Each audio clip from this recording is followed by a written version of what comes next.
6, page 117, calcul de l'aire de 4 triangles, donc sur e-parcours. Alors quand on regarde un petit peu les figures, donc on a le triangle A, B, C et D. Donc le triangle A, c'est un triangle rectangle et les 3 autres sont des triangles quelconques. Alors je vous affiche sans plus attendre la correction et puis je vais commenter chaque élément. Alors voilà, j'espère que vous y voyez. Donc pour le triangle A, ici donc on repère l'angle droit et on a la longueur des deux côtés adjacents à l'angle droit. Donc pour calculer l'aire de ce triangle, on a fait tout simplement 2,7 cm multiplié par 1,7 cm, le tout divisé par 2, et ça donne 2,295 cm². Vérifiez bien que vous ayez bien mis les unités à la fin de l'aire en carré, hein. Comme ça, si vous oubliez le petit 2, ça vous donne des centimètres et ça ne veut rien dire. Une aire ne se mesure pas en centimètres. Ça se mesure en centimètres carrés, mètres carrés, millimètres carrés, etc. Alors, pour le triangle B, alors on vous donne plusieurs mesures, il ne faut pas se perdre. Là, justement, l'enjeu de l'exercice, c'était justement de choisir les bonnes longueurs. Alors, on constate que c'est un triangle quelconque, on n'a aucun angle droit ici au niveau des 3 sommets. Par contre, on repère qu'on nous a tracé ici une hauteur.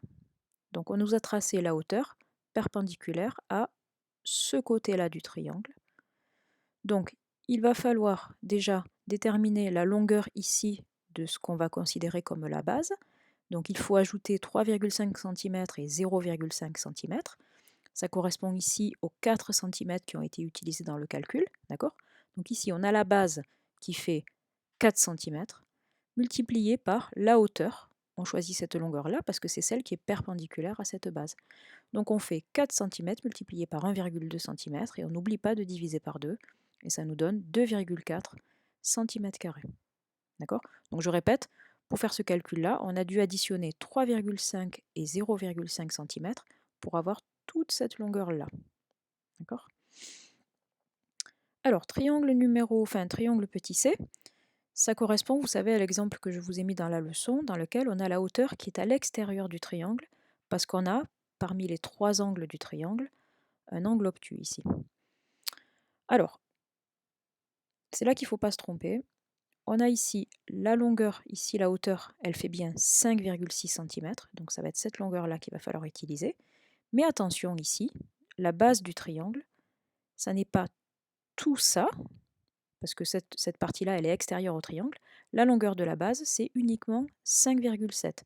Donc là, par contre, il ne fallait pas tomber dans le piège de faire 5,7 plus 3,3. Ça n'est pas tout ça qu'on multiplie par tout ça.